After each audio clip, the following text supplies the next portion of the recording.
Hi, I'm Jaymie. And I'm Stacey. And this is the Body Smart Podcast. And we are women's weight loss experts on a mission to empower you to feel permanently in control of your health and your weight. And after coaching thousands of women, we know actually the key to that is in your mindset. Not what you eat, not what you exercise like. So today we have got the inspiring Sophie Storm Roberts with us to talk all about mindset and what practical tips you can apply to help get yourself in the space to make those changes and to really feel in control of your own life and your own health. Sophie is an adventure athlete. She's a transformational coach and a founder of Trailblazers, which is a really amazing organisation that works with teenage girls to help them find their own confidence and courage, which I think is awesome because starting off early is key. And we were talking earlier about how we both had quite a similar story where we didn't have that body confidence. We didn't have that like sporty, outgoing kind of background as a teenage girl. And I don't think it's as easily accessible for girls as it is for boys. Could you share your experience? Yeah, we were talking about how, often later on in life, you can be having this conversation with a friend and it'll sort of be like, were you sporty at school or were you not sporty at school? And it seems you're either in one or two camps, one of two camps. But actually, I tried to be sporty at school, but my body just sort of seemed to fail me. And it just, I was the kind of person who thought that maybe I could be in the first teams or was lining up at the start of the race and, thought that I could do it. But I just always seemed to be like really sweaty and uncoordinated and just felt like just my body was very different to what other girls' bodies looked like. And when we did gym at my school, we wore these little oversized blue big knickers, like granny knickers. Honestly, that was our gym. And then the white vest. And that was the gym kit. And my like thighs just always felt like they were bigger than other girls. And I just, even from the age of sort of very young, feeling very aware of that and finding that quite uncomfortable.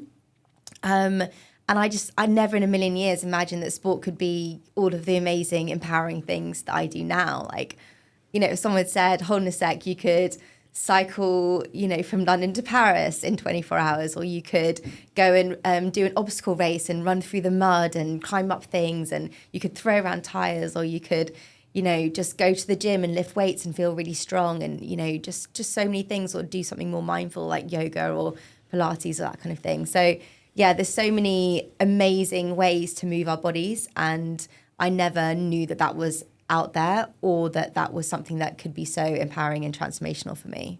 Yeah, I totally agree. And I think there's like this box, as you said, of being sporty or not sporty when you're a teenage girl. And there's only certain things that allow you into the box. And that's like being in a team sport or being really good at running. That's about it. And actually, there's so many other ways that you can explore what your body's capable of. And it was, for me, I was the same. Like, I was so terrible at sport. So terrible. I got detention once because the teacher thought I was messing around because I kept missing the ball so much in tennis. I was like, I'm trying, but I'm just rubbish. And so it was only when I tried yoga and was like, oh, I can do this stuff that looks like really cool, but I can actually do it, that I had a plan of a seed of like, maybe there's other stuff that I can do that looks cool, but I never even tried because I've had so many bad experiences. And I think they are the seeds that, well, the ones of all of us being at school where we thought we're not sporty, it starts those limiting beliefs that become part of your identity as like a young woman. And that bleeds out. It's not just about doing sport. It's like, it's the start of all these other things where you look at other people doing something and think, yeah, but I couldn't do that. And it's something that I really want to talk about today is the limiting beliefs that so many of our listeners probably have as well and don't even realise they've put themselves in that other box and they're holding themselves back from all these potential possibilities because of some seed that was planted, maybe at school. And I know it's something that you work on with your clients a lot. Yeah. Yeah, it's wild, isn't it? Something that happened when we were younger, when we didn't even know, formulates a belief that then becomes part of our identity. And that forms the inner critic or the voice in our heads that's running the show. And we think that voice is us. And we haven't necessarily had either the sort of the opportunity or for somebody to say, hold on a sec, is that actually really representative of who you are today? and the voice that you really want to be running the show in your head? Or, where's that voice come from? And it can be, oh, my teacher once said this thing to me when I was 7 years old that stuck in my head. Like when I was at primary school, they told me that I wouldn't amount to anything. They told me that I was, terrible at sport. It makes me laugh now because it's just funny. It's just like, A, why on earth would you do that to a child? That's wild, yeah. But B, like, how could you even know, And it's just crazy. And I was one of those, I sort of had so much kind of drive and energy and like wanted to sort of push myself and see who I was, but I needed nurturing. I wasn't somebody who was naturally good, like, top of my class or really intelligent or really sporty or really, any of the things. We all went to school with people who just sort of excelled at everything kind of very naturally. And that wasn't me. And when my mum took me out of that school and put me into another school that was really nurturing, that was when I began to flourish, because I then had people who actually, God forbid, teachers that really, wanted to draw out that potential in me and see me thrive. And so to go back to what you said about the limiting beliefs, like, whether we like it or not, these beliefs are interacting with our lives on a daily basis, and they formulate every decision we make, every conversation we have. I'm sure everyone's heard people say, like, the most important relationship is the relationship you have with yourself. And that is the voice that's in our heads. And that voice is formulated from all of our experiences that we've had throughout our lives, and largely from when we were children. So it's incredibly important, and it's probably my deepest passion to kind of empower people to A, look at that voice and, to ask ourselves those questions, but B, to challenge that voice and say, okay, actually, this voice is telling me I can't do this, or, I'm never going to be able to, or all the what ifs that happen, or the bad things that could happen if I put myself out there and I do something and I allow myself to be that more confident, brave version of myself. But we've just got to do those things, and we've got to get curious about what would happen if we did challenge that voice and who we could be on the other side. Have you got like any personal examples for yourself where that was the case, where you maybe had a belief around something that you were told, and then, now you've been able to address that belief and start taking actions to get on the other side? Yeah, I mean, that's my whole life that you just summarised in one sentence. So my whole life is literally going, okay, there's a belief here, or there's this voice inside my head that's saying, or really, and it's a fear. Every belief is attached to a fear, and then me going towards it and saying, I'm not going to allow that fear to control me and define me and who I am. So I'm going to literally challenge that fear and see, who I am and what I feel about myself on the other side. Yeah. So to give you a specific example, the first thing that came to my head when you asked me that question was when I did, so in 2016, I did a TED Talk here in Liverpool, actually. And oh my gosh, I was absolutely terrified beforehand. And they asked me to be the opening speaker. So I was like, there were 1,000 people in the audience. I really had done very little public speaking before this point. And I remember having this conversation with myself in my bedroom before I went on stage. And I was like, hold on a sec. So this fear is telling me that I'm going to potentially mess up and fail, and it's going to be a complete disaster. But I know that I can do my performance because I've just done it. I know I can do it. And the only thing that's going to stand in my way and actually make me mess up my performance is if this fear gets in the way and I allow it to sabotage what I have come here to do. And the weird thing is, the fear is obviously always trying to keep us safe, but it actually prevents us from doing the thing that we really want to do. And it actually just restricts us all the time. And I know I've used quite a big example of standing on a stage in front of 1,000 people, but, that fear also is, the same fear that keeps us in bed when we're having a really difficult time and, not taking those first steps with our health and fitness journey or whatever it is. So basically I was just like, okay, fear, I know you're there, but you're not welcome in this camp because you're just going to sabotage me. So you can come along for the journey, but you're just going to stay back there. And it worked. And I was able to go on stage and deliver the best performance that I could. And I just take that with me over and over and over again of like, this fear and these limiting beliefs are here and they are trying to protect us. But actually, like I said, so often they're just going to keep us stuck. And held back and playing it safe and keeping it, playing it small and settling for less than we deserve and less than who we could be. So how did you, because I feel like in theory sometimes that sounds great, like I'm just going to get the fear, I'm going to put it on the back shoulder, I'm just going to step into it. But then, I've been in situations like that where like the fear just gets so loud to the point where like it can literally make you feel sick. You know what I mean? You could wake up on the day of doing an event like that and have like stomach issues or physically feel sick and overly negative, and those negative thoughts can almost take over. And then the fear actually becomes a reality. Maybe you don't perform as well as you want. So like, was there any other steps that you took in terms of, being in that situation and obviously putting the fear to one side, but to put yourself in a position to succeed? Yeah, exactly. I mean, the fear is a very physiological response, in our body. It's not just an idea like, oh, I think I feel scared. Like your whole body goes into freeze, fight or flight, and like you said, even when I go on stage now, it happens, even if I might be completely not nervous, but if I go to do some public speaking, my body will just go into gear like I'm being chased by a lion. And I'm like, thanks, this is so unhelpful right now. Why are you doing this to me? And so it's two things. It's just managing that, as you said. So I have a lot of tools that I do. For example, I very much, and this comes from like being an athlete and high performance, I very much control my environment before I deliver the best performance that I'm trying to do. So, I'll be like off my phone, I'll be listening to music, I'll be so, especially in the 24 hours beforehand, like really in control of my environment, of what's coming into my mind and, into my whole, my whole environment.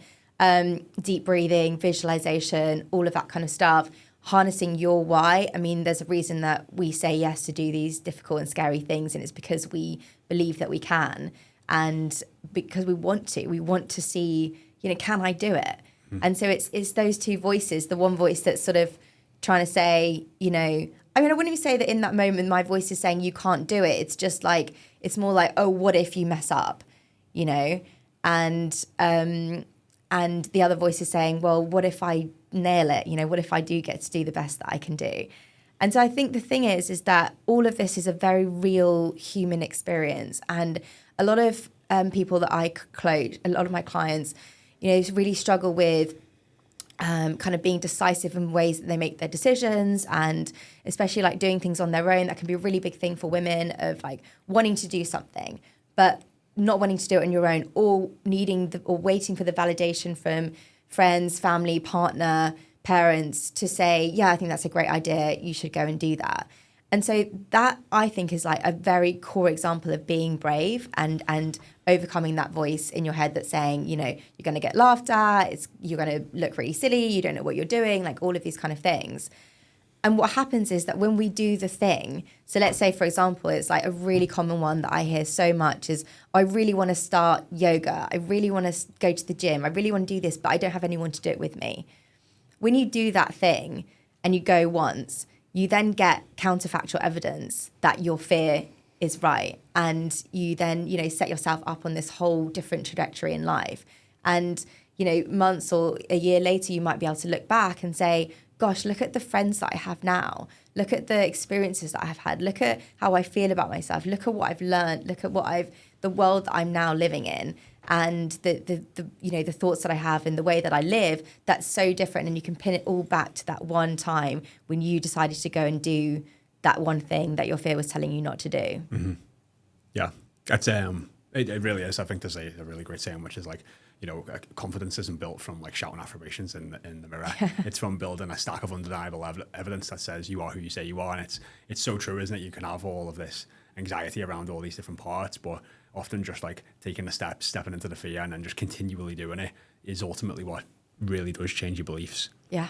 Yeah. Exactly. So I'm really intrigued then. What was it that made you go and do your first adventure? Because coming from the place where you were, like non-sporty, just trying to get by at school, not really excelling at stuff, to then be like, I'm going to go and do something wild.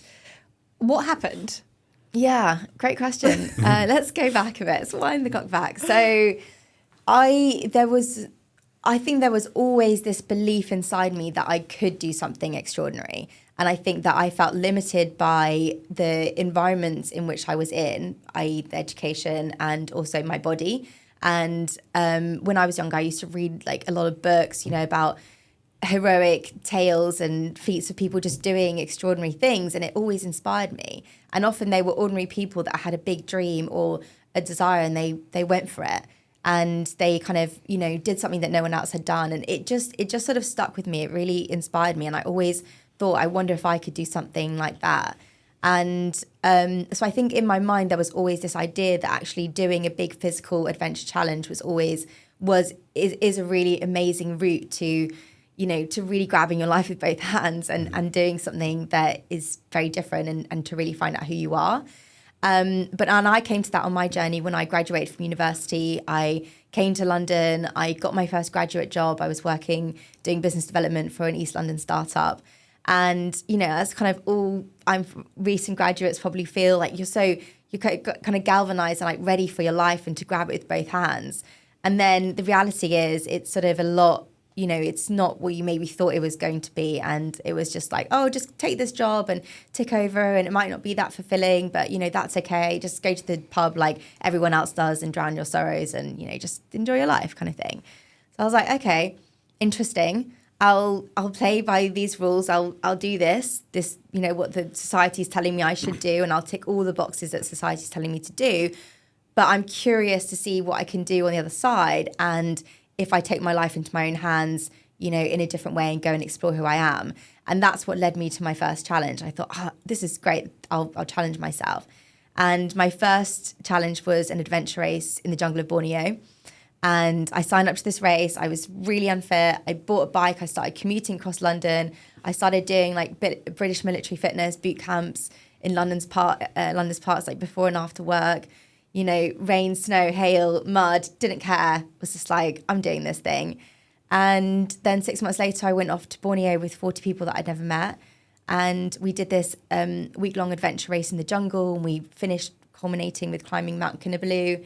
And then we had this huge party in a 5-star hotel on the beach. And the whole experience was just like this light bulb moment for me. And it was like, okay, this is how I'm going to become the person I want to become. And contrary to my life in my startup world, which felt all to do with boxes and labels and limits and rules and, you know, all these kind of things, I'd experienced adventure, and that led on to triathlons and climbing mountains and cycling from London to Paris and all these kind of amazing things. And in that world, it was limitless. And it just felt like, okay, there's actually no limit to how far I can go with this and who I can be and what I can learn about myself and all of those tools like the resilience and just that idea of taking full accountability for your life and who you want to be and not just waiting for the environment that you're in to open doors or to say yes or to give you permission or to, you know, which so much of life is. We wait for our boss to give us a promotion. We wait for, you know, a partner to propose to us. We wait for all this sort of stuff, hoping that when we get to these milestones in life, you know, and these goals that we'll feel satisfied and have a sense of who we are. And I just kind of took all of that into my own hands and was like, oh, I'm just going to go and find out the answers to that. And it turns out that adventure is a fantastic way to do that. I think that's really relatable to a lot of our listeners, probably the idea that you're just where you are in life. And if you're just good, in inverted commas, and patient and you work hard, stuff will happen and life will work out. But actually what you're saying is it might do, but is that really the life that you actually want? And what is the life that you actually want? Because what you've just described is very different to the life you were living. And would you have even known that you wanted a different life if you hadn't done that adventure? I think that's a trap though, like good enough sometimes. At least when I spoke to a lot of people, they're like, oh, it's okay, it's not bad, it's you know, it's good, you know, and then like 10 years go by and then there's actually a bit of regret kicking in now and 20 years go by and there's a lot of regret kicking back in. And it's kind of difficult. It's like, how do you get in that position where you almost kind of force the necessity of like, are things okay? Like, is this what you want out of life? Is good enough just enough? And, you know, for some people it might be, but like, what would your advice be for someone to help someone get a little bit more curious, should I say, in terms of maybe challenging that? Yeah, it's, well, firstly, I'll say that, you know, everybody is in their own place in life, you know, and everybody has different sort of parameters around it. Like kids may mean that you can make different decisions and, you know, all that sort of stuff. So, but I think that so many of us, we buy into this sort of rule book and this pressure from society and this way of life that is kind of given to us. And it's exactly as you said, it's like, oh, if you tick all these boxes and you play by these rules, then this is the payoff and this is what you're going to get. And that's going to make you feel all of these things. And the reality is that we know that so many of us tick the boxes and play by the rules, but then we don't feel how we thought we were going to feel. And I'm obsessed. Why do you think that is? Well, I think because basically we're given this external idea of who we should be, how we should live our lives, how we should look, how we even should feel, and what we should do with our lives. And it's wild to think that that is going to work for every single person when we're all completely and utterly different. Mm-hmm. And, you know, I think this starts way back in education that kind of farms people into this way of, you know, oh, you need to do this to be successful, and that's just the way of the world, where it's, you know, and then we get this idea that we should be married by a certain age, have our career sorted by a certain age, have children by a certain age, and it's like, where does it even come from? You know, and is that really how we want to be living? And I think that's a very individual question that needs to be answered. But to answer your question, how to get more curious about it, the first step is giving yourself permission to do it, you know, and the second step is expanding your world, which is listening to podcasts like this and, you know, seeing what other people are doing and different decisions that people have made and where that's led them, and then starting to maybe make a few different decisions for yourself. But a lot of what I see are a lot of, you know, it's so common for us to try, and especially women, to try and be everything to everybody. And then in the process of that, you lose yourself. Or you might, like you said, come out 10, 15 years later and be like, who am I? And am I actually living a life that is aligned and representative of who I am and what is important to me? And more importantly, like, why is that important to me? You know, and I think those are really big questions. And I know they can sound really daunting and overwhelming to even maybe hear or think about, but they're really exciting, because I think what happens when we get this like definition of the world, you know, is that we're basically constantly in lack. We're constantly feeling not good enough in comparison to the definition that the world is telling us we should be. But actually, when you take that into your own hands and you're like, hold on a sec, what if I don't try to match this world and fit into all of these boxes? And I just go back into myself and think, well, let's start with me. Let's start with what lights me up. What do I love to do? What makes me feel strong? What makes me feel empowered? What makes me feel happy? What makes me feel like I am enough? And just starting with those things and focusing on those things, that's enough. I'd say like a lot of people, those questions you just asked don't know. They don't know what enough is for them. They don't know what their values are. A lot of people know their business's values, but not their own values, you know, and we're kind of, you know, just going back to like, you know, school is very much built for workers and is built to create a set structure of like, I think the thing that dawned on me, I went to do some promotion in like Matalan when we first tried to start Body Smart. And I'd never really been in like a big office like that. I had like 3,500 staff in it. And it was like, oh yeah, the bell rang at lunch. And then the bell rang when the day ended. And I was like, this is literally like school. That's what it felt like to me, at least when we were there. But like that, and then you've also got like social media and just like this, and then like the consumerism that we all have, and the way just like we live in a capitalist society. It's like everyone wants the next iPhone, the newest car, the nice piece of clothing, the new gym kit. Like we are kind of bought into all of that. So you can, and then you're just constantly addicted to social media. It's very difficult to get curious of even who you are when social media is telling you this, school's told you this, and you've got all these like preconceived notions of what a successful person is or should be. Yeah. Even though it can feel out of alignment with you, you actually don't know. Yeah. And even what makes you happy, because I think you're told this will make you happy. And all your friends seem happy, and your parents told you to work hard so you can get a good job, so you can go on nice holidays and be happy. And so you've never even questioned it. You never even thought, well, will that make me happy? You just did it.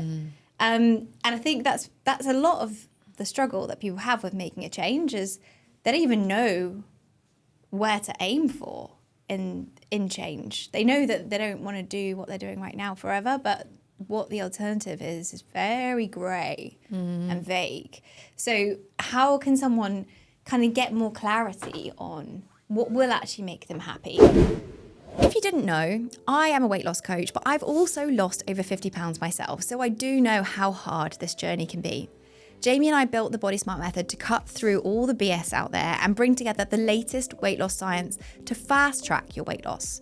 None of the frustrating trial and error that I battled with myself. Over 4,000 women have lost 15 to 60 pounds within 6 months with us, whilst also gaining healthy habits, skills and knowledge, which mean they'll never have to diet again. Now, we know that you have thrown hundreds, if not thousands of dollars at this before and been disappointed endless times. So at Body Smart, we are so confident that you'll get results with our method. We have a full money back guarantee. To apply to work with one of our expert one-on-one coaches, go to bodysmartfitness.com. Because if you have just been living that like checkbox life, it's hard to look back on experiences and say, oh, that time, that was when I really felt alive. Because you've just been doing the things that you were told to do the whole time. Yeah, absolutely. It's, you know, it's really taking that full accountability and like radical responsibility for your life and just starting to experiment with different things. And so, you know, I think that it's exactly as you said, it's all these areas where we feel like we're having to fit into these boxes and align with somebody else's definition of who we are and how we should live our lives and how we should look and all that kind of stuff. And actually just completely taking that into our own hands with the smallest of steps. We had a conversation earlier about, we were talking about body confidence, and my journey with that has been basically I always kind of struggled with body confidence when I was growing up, and and because I had this image from the world of like, this is how you should look.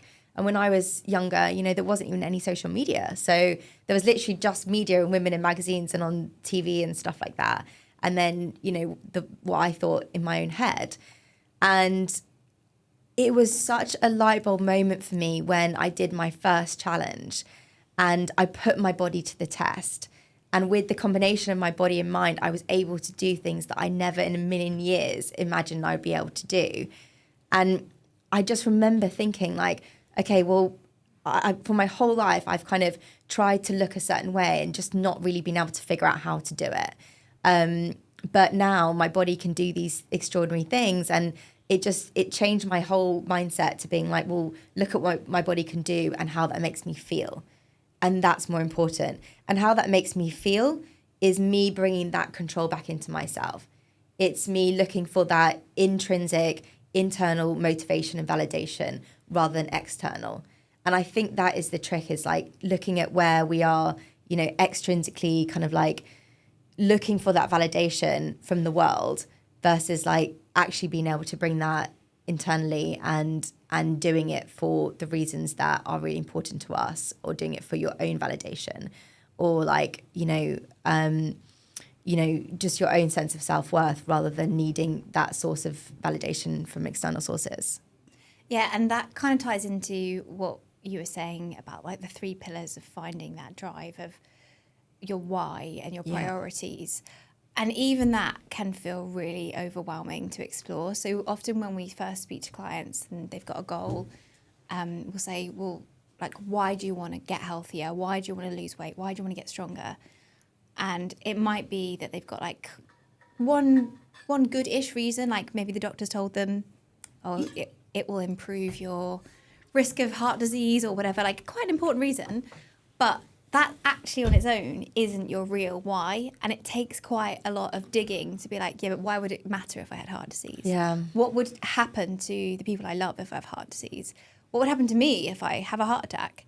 What does that mean? And like going those levels deeper can feel really uncomfortable and really like, we just avoid it actually, because it means you have to visualize all those horrible things.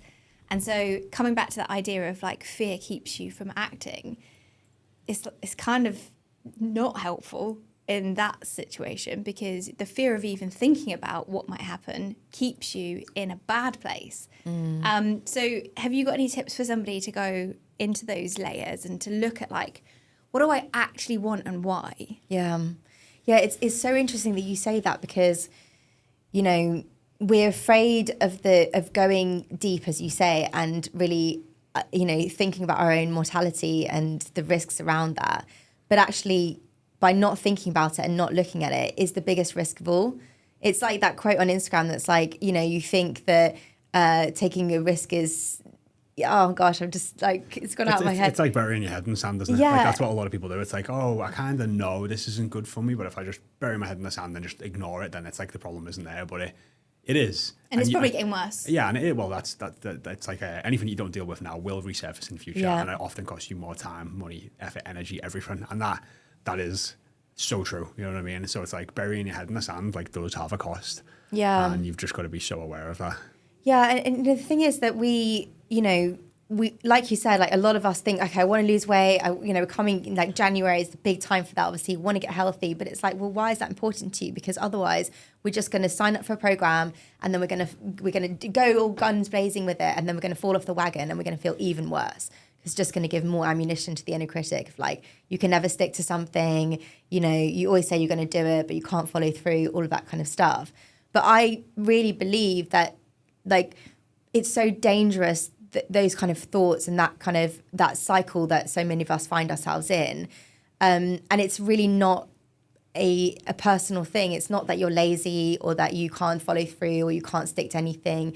It comes from a sense of self-worth and actually believing that you're worthy of the changes that you want to make, and that your life and your children's lives and the people that you know that you share your life with, I really believe it's a question of self-worth.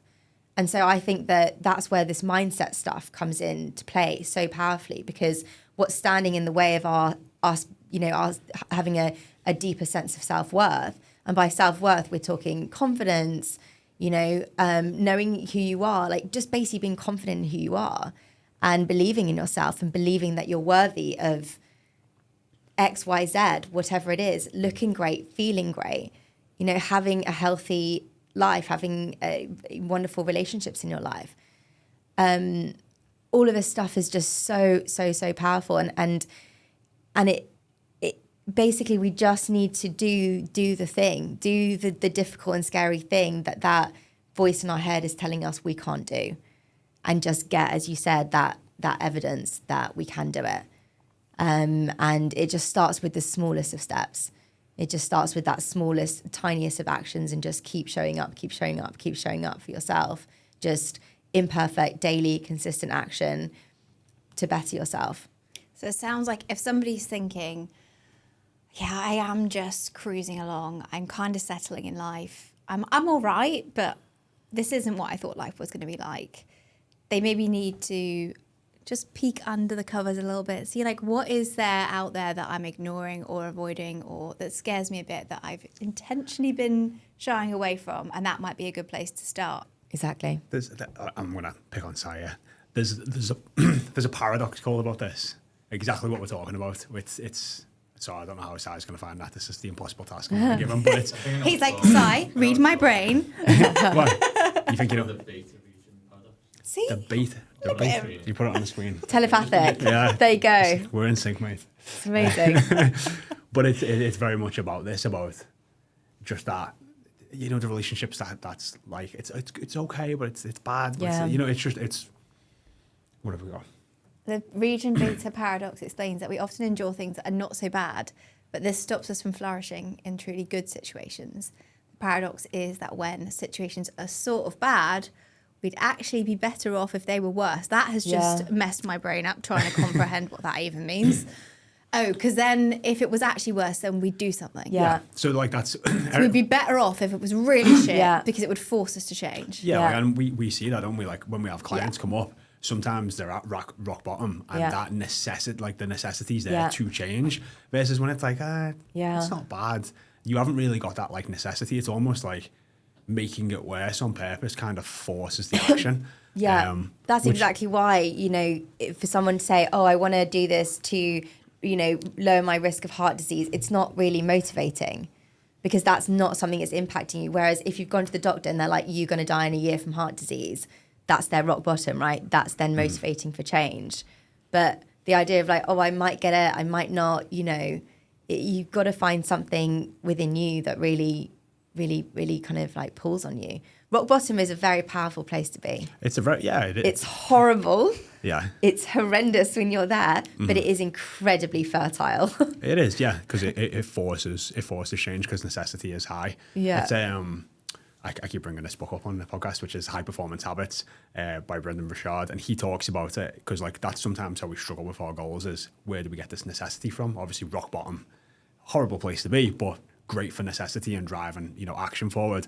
But then just like crystal clear clarity. So like if you have high levels of clarity, you can have high levels of necessity. So if you get crystal clear on like your goals and why they're important to you and why you need to achieve them, and you get like super, super clear and tunnel vision on them, it kind of makes it very easy to kind of just push everything else out the way and be like, that my necessity is to achieve that, because if I don't achieve that, either things won't get better, but they'll also get worse. Yeah. So you can kind of see both sides, like, hey, this could be really great, and it could also be a hell of a lot worse. Like, I need to achieve this.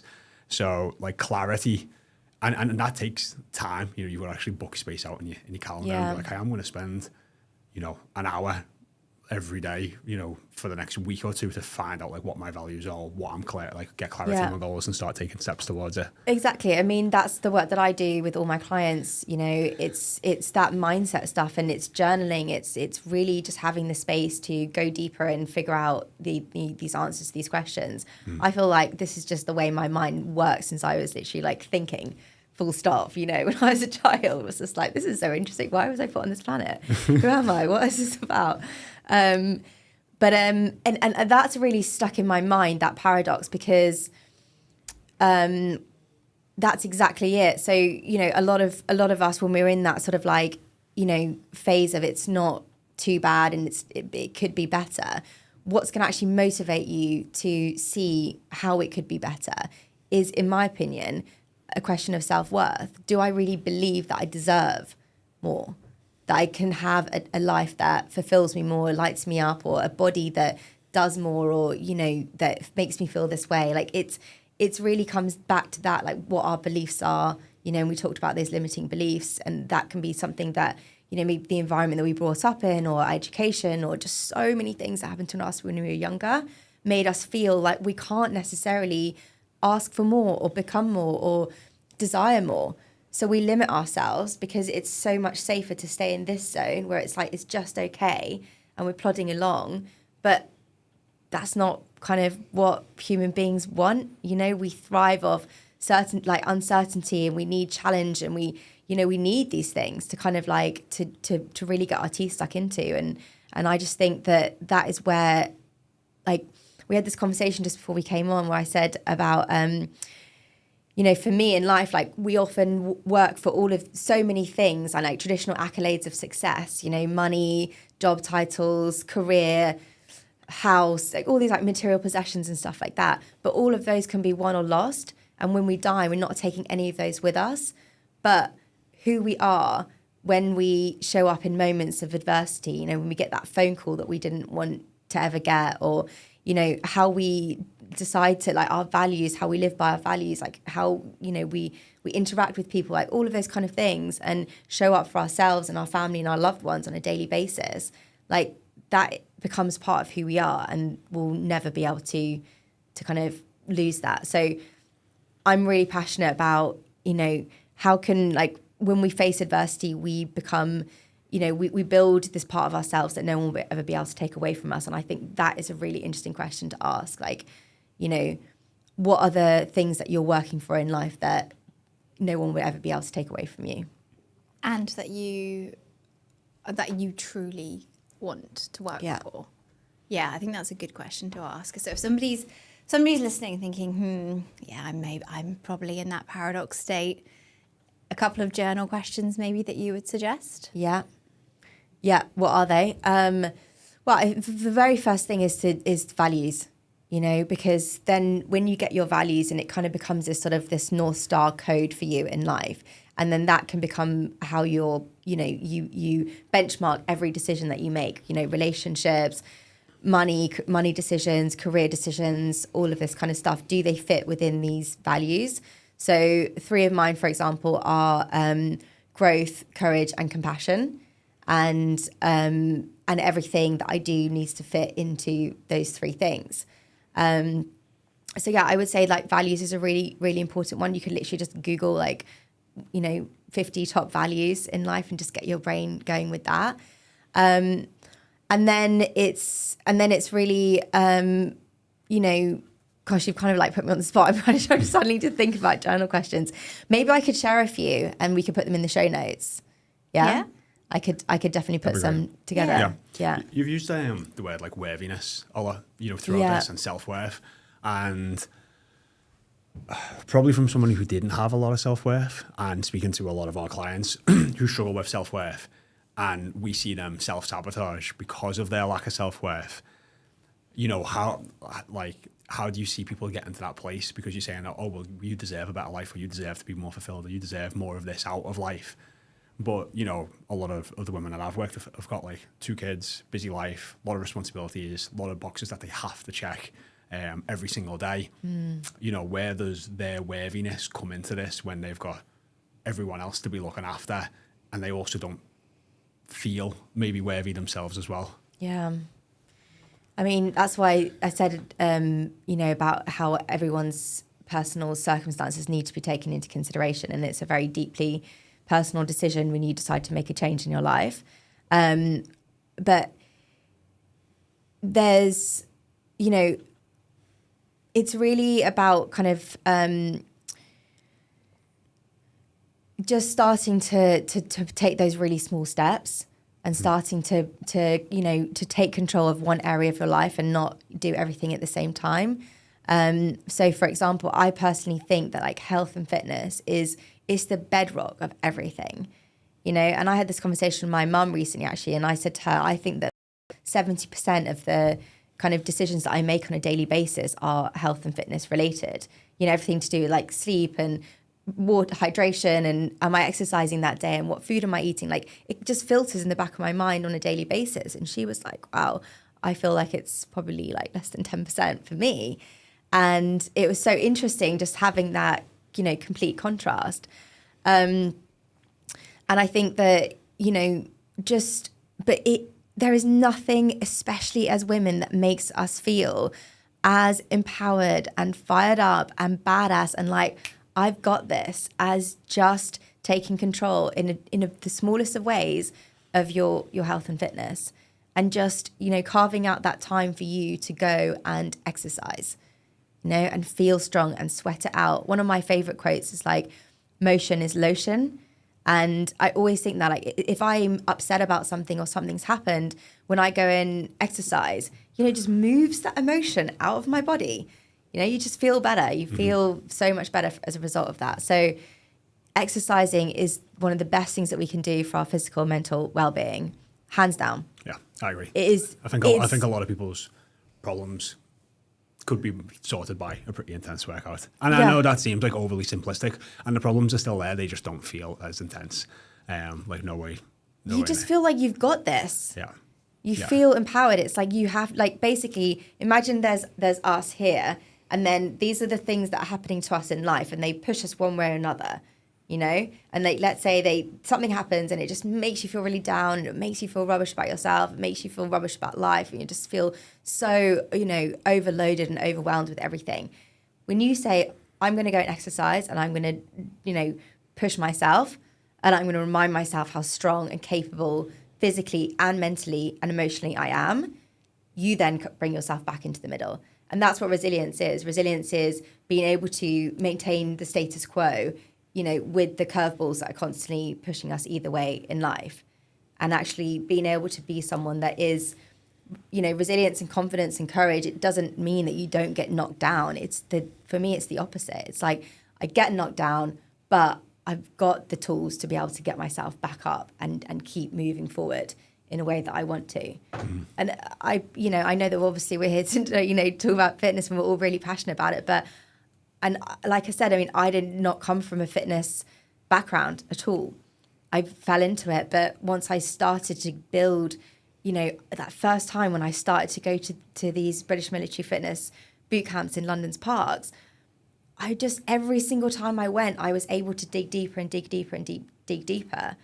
And I was like, this is amazing. Like, I just want to see how far I can go with this. So I think it is the most empowering thing that we can possibly do. It's a fantastic bedrock, and it can be, and you also see this, like a lot of people I know who are like really, really fit, or really like even like athletes to an extent, they seem to have a much better grasp on their like own emotional management just in general, and because they have that, they've got this like outlet that helps them manage their stress and life and everything else. It can actually just become a pathway to actually start asking yourself some of those questions of what are your values, what's important to you, because you can think more clearly, because you're like, motion is lotion, you sweat it off. Exactly. You've got a little bit more clarity of mind. You know, if it's, I use this example and people hate it, but I just think it's just like, we're not just too dissimilar to animals, which is like, if you just didn't walk a dog, like Leo's out there, little Leo's out there, Terry's dog.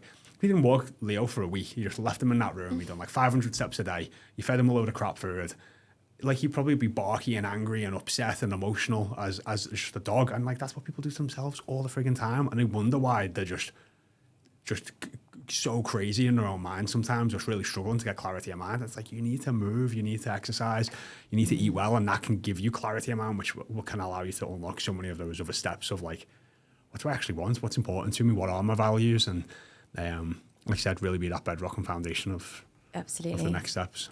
And one of the main reasons I think it is because you're investing in yourself. You're taking control of how you feel in any moment of time and saying, I don't want to feel this way. I believe I can feel better. And that's where the self-worth starts. You know, self-worth is a massive piece, right? It's a huge, as you said, like deep, like it's very involved. But it just starts with taking one small decision and one small action to take control of your life and to move you to a different place. Mm-hmm. And also, like when I exercise as well, I mean, you're not thinking about anything else.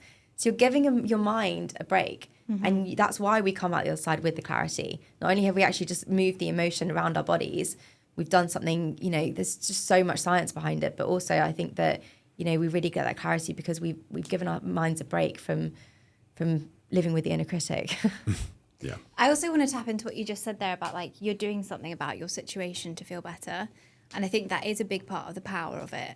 But if you're listening and exercise isn't your thing, or it's not your thing yet, maybe, then that isn't the only way. And so I want to share an example for this week. So last week, I way overdid it in the gym and like moving furniture, and my pelvic floor did not approve. So I'm 7 months pregnant and it has not been the funnest with my pelvis. And so I was like, well, no, I can't do my workouts because like that will make you even more angry. And that is my space of like give myself some headspace. And I could definitely feel myself starting to spiral into that. Well, now what am I going to do? Because I've got 2 more months of this. And I just started to spiral. But then that same concept of like, right, what can I do to make myself feel better? I was like, right, I'm going to download an app for pelvic floor. And it was literally like, lie on your bed and practice breathing for 9 minutes. And I was like, this is bullshit. I want to be in the gym. But it worked. And I did feel better. And it was the fact that I had found something that I could take control of to turn this situation back around was what was important. Like, yes, going to the gym would have made me feel better in a different way. But actually being able to take control of the situation. And like you say, feeling like I don't have to just suffer like this for the next 2 months and it's only going to get worse. Like there is something that I can do. I just need to go out there and find it. That is the key. So if you're listening and you're thinking, yeah, but I can't exercise, like it hurts to walk around the block even, there will be something. You just need to maybe think outside the box a little bit. Like what can you take control of that will make things feel a little bit better and feel like you're shifting things into the right direction, that maybe then the next step might be to go and exercise. Yeah. Are you ready to lose 30 to 60 pounds in under 6 months without restrictive diets, countless hours exercising, or any guesswork? Well, we help women over 30 do exactly that. Lose weight guaranteed. And 5 to 10 pounds a month is the average weight loss. And that's not a cherry pick statistic. That is the average. Your weight loss results are 100% guaranteed. You will lose unwanted body fat. So apply at bodysmartfitness.com. That's bodysmartfitness.com, but only if you're a woman over 30 and want to lose 30 to 60 pounds. I mean, listening to this podcast is one of those steps, right?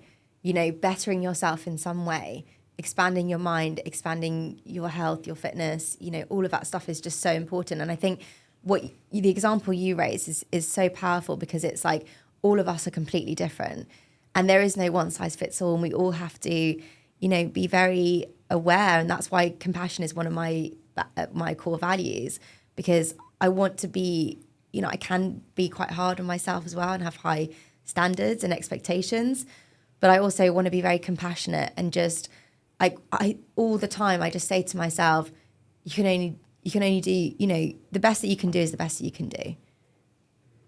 That's it. All we can do is just show up and just give it a go and just take steps over and over and over again. It might be that you decide that is making your bed.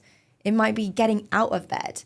It might be going for a walk. It might be opening the curtains for the first time in a few days. It might be sending a letter to somebody. I don't know, doing some admin that's been sitting on your desk for ages.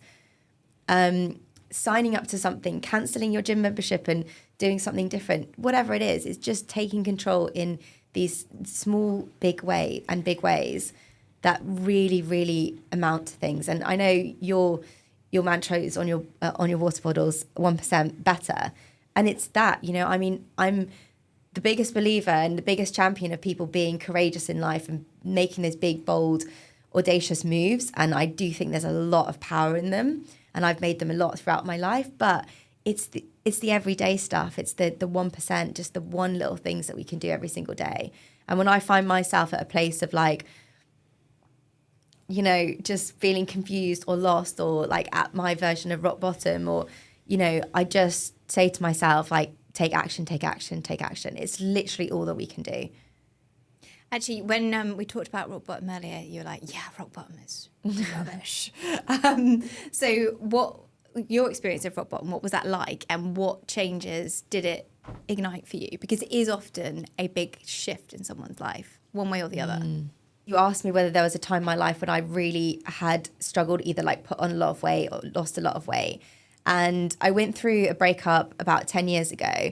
And it was just at the height of me sort of becoming this adventure athlete, and working with brands like Adidas and kind of doing photo shoots and magazines and, going around the world and stuff like that. And basically, what happened was my body responded emotionally to this breakup. And what I realize now is that because I was exercising like 5-6 times a week, I was eating as healthily as I thought I could. And it just felt like I wasn't, I was carrying a lot more weight than I wanted to. And I felt a lot of shame and embarrassment about that. And, it was really, really difficult. And I felt like, gosh, people were not looking at me thinking like she should look a certain way and she doesn't. And I realized now, like, all of that was in my head, but I also realized that my body was in a permanent state of stress. And that's why it was kind of retaining this weight. And then obviously probably like maybe I was overtraining, you kind of counteract it with sort of like more training and trying to control things more. And it's just actually you need to just like allow yourself to be like that compassion piece. And so I was training for the London Marathon, and I had this idea very last minute that I would paint my body, and I would go wearing essentially body paint. I had like shorts on, very like hot pants, and a sports bra. And I got this amazing body paint artist to come over called Jules in the morning before the marathon. So she came into my house like 4:00 in the morning, and she painted my entire body from head to toe with like all my empowering messages and beautiful like patterns and colors and all this kind of stuff. And as she was painting me, I wrote this message on my phone that I planned to share on social media. And it said like, this is me. And it basically shared my journey. And it was like, our bodies are a reflection of what we've been through in life and the battles that we faced and how we've overcome them. And, and I wasn't just thinking about like, my physical shape, but I was thinking about loads of other people who've been through all kinds of things and might have scars or, dysmorphia in some way or something like that. And anyway, I wrote this post, and I showed it to my mum, and she was like really worried for me to post it because it's really vulnerable. I was like, no, I just really felt this is something I have to do, because the voice inside my head was so loud. And as I sort of said to you earlier, like my whole life is about recognizing that voice and how it's keeping me stuck and limited and held back. And then basically knowing the only way to overcome it is to directly face it. And the that's what I've done, and it's always worked for me. So I was like, I'm going to do this. Anyway, so I posted the thing and went off and ran the London Marathon. And do you mind sharing what the post was? Yeah, I mean, I won't be able to remember it verbatim now, and I can again share it, and you can put it on the show notes if you like. But yeah, it started with like, this is me, and it was just like, just basically me literally saying what I really wanted, what I was saying to myself, but saying it on a public forum is like, you're doing the best that you can, and you can't control how your body has responded to the things that have happened to you in life. And, but what we can do is we can own that, and we can liberate ourselves from the fear and the critiquing and the judgment that comes with that. And just be like, my body is a reflection of what I've been through in life. And actually we should be proud of that, because we've survived, and we evolve, and we adapt, and, we're resilient, and we're amazing people. And everybody has, things that have happened to them in their lives, and those scars will come with us forever. But it's up to us to kind of integrate that and to own it, really. And that's what I wanted to do. I wanted to sort of own it, so that the fear of how I looked wasn't owning me. And did it work? Yeah. It did? Yeah. Amazing. So the answer is body pain. Run a London Marathon. Well, by the time I finished the marathon, I checked, and I had hundreds and hundreds of comments, and so many people were just like, just could really relate to it.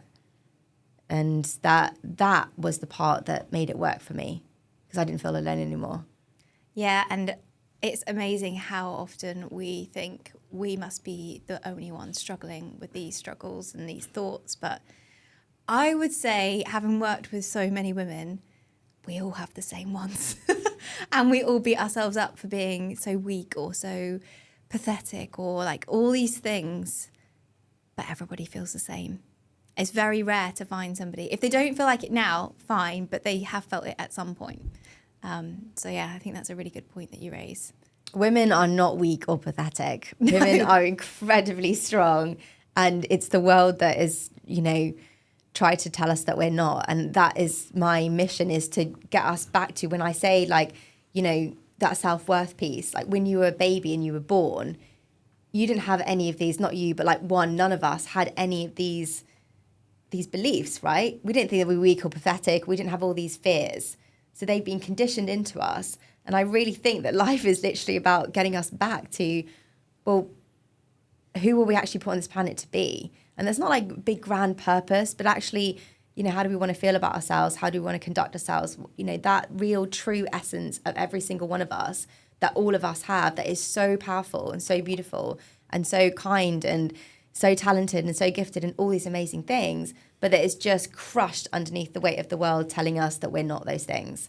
And I just think the whole journey of life is actually getting back to being that person, because when we are that person, we then get to live in peace. It's very yogic. Yeah. Peace from like the inner critic and like constantly feeling like you're not enough and you're not doing enough and and it's just overwhelming. And so if somebody is like, this all sounds great, I would love to have that confidence. I would love to find that peace and like live the life that you're describing.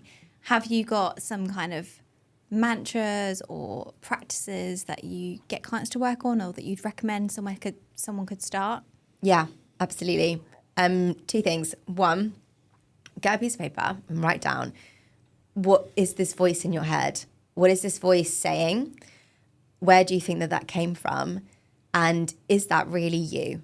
Is that how you want that voice to do? And whatever that voice is telling you that you are not good enough to do that thing. Just really simple. What is the voice saying? Where do you think that might have come from? If you don't know the answer, literally just write down, what is the voice saying? What is it telling you that you are not good enough to do? And go and do that thing and create that evidence that voice is not true. And just start there, because that will get the ball rolling. And And the other thing with confidence, confidence isn't, maybe she's born with it. No, she built it step by step by step by step by step. So it compounds. And it's like over here we have kind of like the fear spiral, and we can just spiral in that, and the inner critic gets louder, and then we try something and it doesn't work, and it gets louder and louder and louder and louder and louder.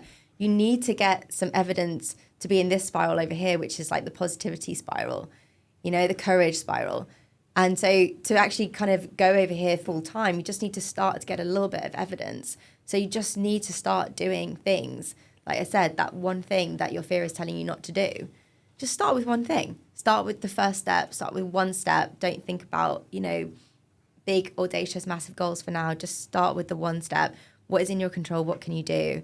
And, confidence, women are, we are very, very social creatures, and we feed off each other loads, and we feel each other's energy, and we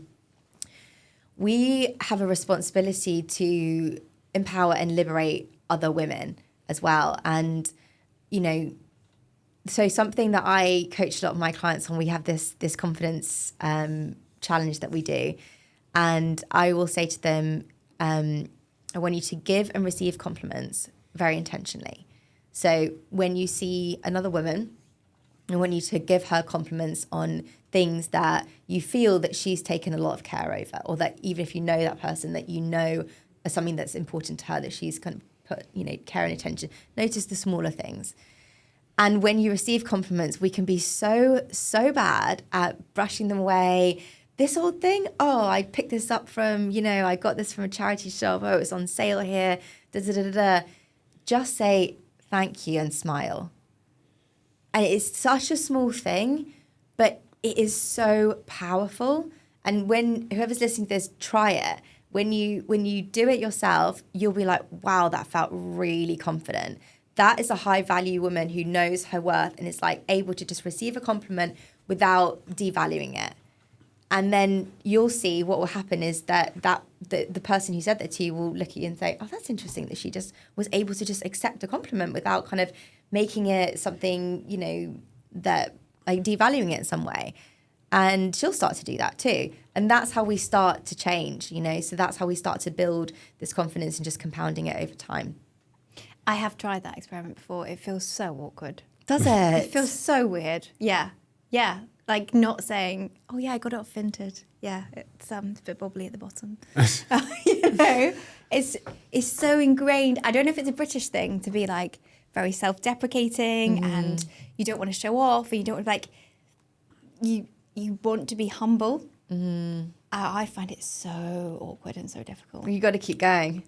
Okay. Because it's a learned skill. Yeah. Just like anything else. I mean, look at you here being like, so comfortable in your job and what you're doing and stuff like that. And so many people will be watching you out of, on your podcast and think, wow, she's so confident and everything like that.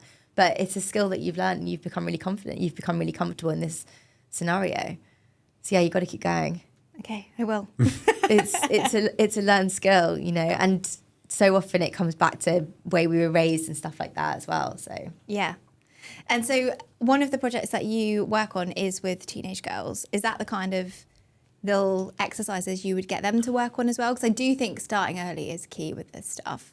Yeah, we do we do a lot of really powerful stuff with them. We do a lot of work on on the sort of their self-worth, and so many of them are in the what ifs, stuck in like, what if it goes wrong? What if I get laughed at? What if it's a failure? What if I look silly? All these kind of things.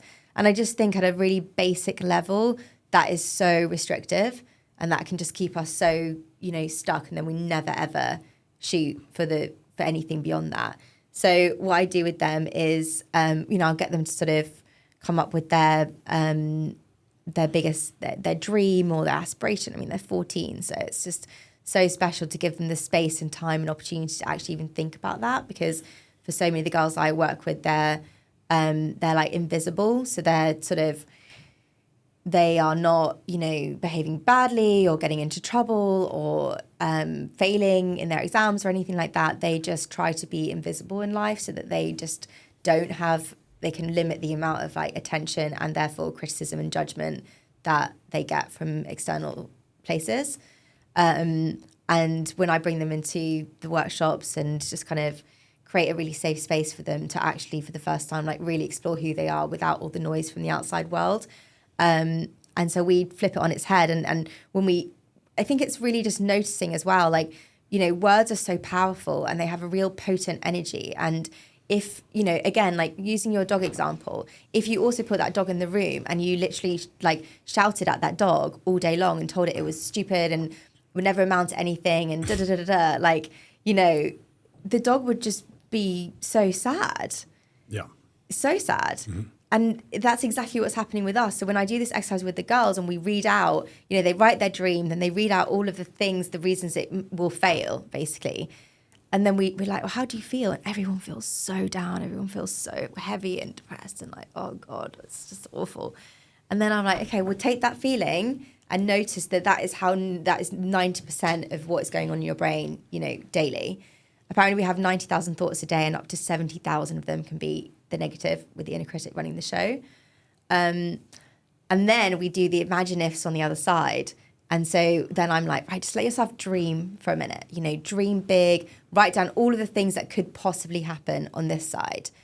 And they write them down. Oh, imagine if I got my dream job. Imagine if I became a dancer. Imagine if I made myself proud. Imagine if I made my parents feel proud. Imagine if I got to travel the world, all of these kind of things, all of which are totally possible. I'm like, I mean, everybody in this room today, like nobody when we were 14 probably thought that we would be here. And then we talk about how we feel when we talk about those more empowering possible thoughts, and that's totally possible. And so it's just really these kind of small things to really notice, like the impact of the conversations we're having ourselves on a daily basis, and then start to do something about it. Actually, I've got a question related related to that, which is, what would be the thing that your 14-year-old self would be most surprised that you've done? My 14-year-old self. She would be most surprised that I have cycled from London to Paris in 24 hours 15 times. 15? Yeah. Wow, you really love it. Yeah. How long does it take? It's a 24-hour challenge. How long? 24 hours. Wow. Okay. So it's 200 miles in 24 hours. And the reason I've done it 15 times, not just because I'm like, yeah, sign me up. Well, kind of, but so I did it quite a few times, and then about 10 years ago I started running a challenge, and I've been doing that for the last 10 years. So every time I have about 100 people who come all over the world to do this challenge, and I do it again with them, and off we go. That's fab. Yeah, I think she would be really surprised about that, because I remember even when I started cycling, when I first got into cycling, I said I got a bike and started commuting across London. Actually, before I did that, I bought a bike and I started cycling it to the tube station, and then I would lock it up there and I would get the tube across London. And there was no part of my brain that even thought it would be possible to cycle across London. And it was only 8 miles. I was like, I'm not cycling 8 miles to work. Are you crazy? Like, what?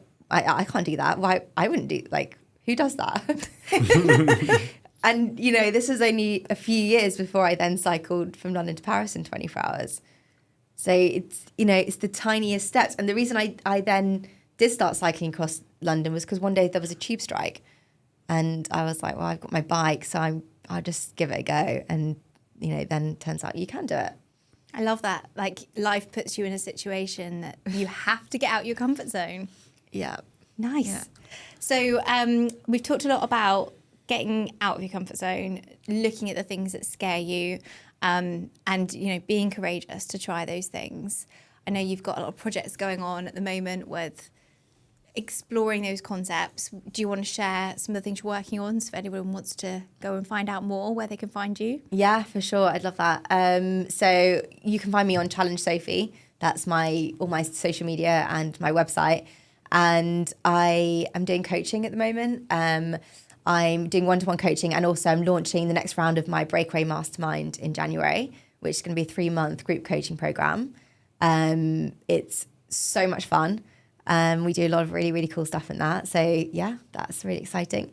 And this year has been a big transition for me. I feel like I'm transitioning into the next decade of my life, and I've picked up so many tools over the last 15 years, and I've been putting them into this framework that I'm developing to help us move from these fear-based systems that seem to govern us.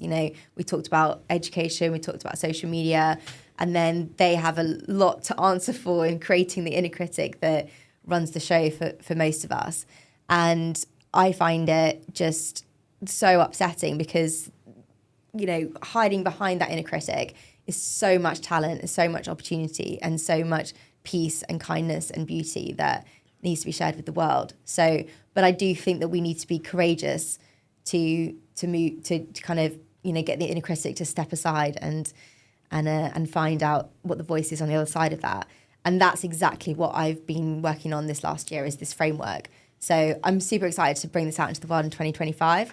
I'm writing a book as well. So it's the book, the framework. I'm doing, revising my whole speaking series, and I'm launching my first workshop on it in January as well.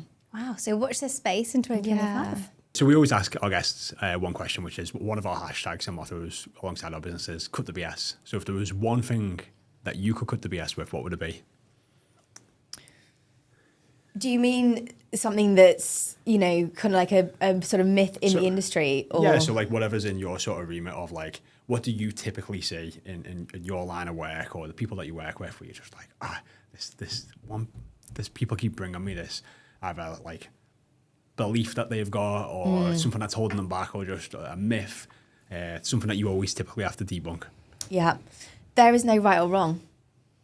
There's no right or wrong way to do life or to do anything. And, I think that we can get so consumed with, is this the right decision? Is this the right way for me to be living? Is this all of those kind of things? And there really is no right or wrong. That curiosity that we spoke about earlier, that's right, to be more curious and to just have this kind of more playfulness about life and who we are, and, exploring that sense of identity rather than feeling like, oh, I have to get it right and I have to match up to this conceived idea of who I should be and how I should live my life. So yeah, I would say there's no right or wrong. Just go out there, be curious, and, enjoy it. Yeah. Thanks for sharing everything with us today and coming up. Oh, it's been such a lovely conversation. Thank you so much for having me. Thanks.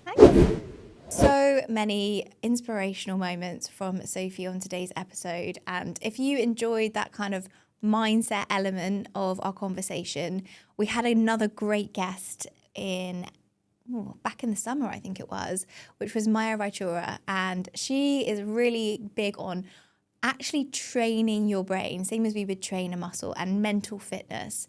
So very similar in terms of like what your brain is capable of is so much more than we give it credit for. So if you are interested in that side of things, then episode 77 with Maya could be right up your street.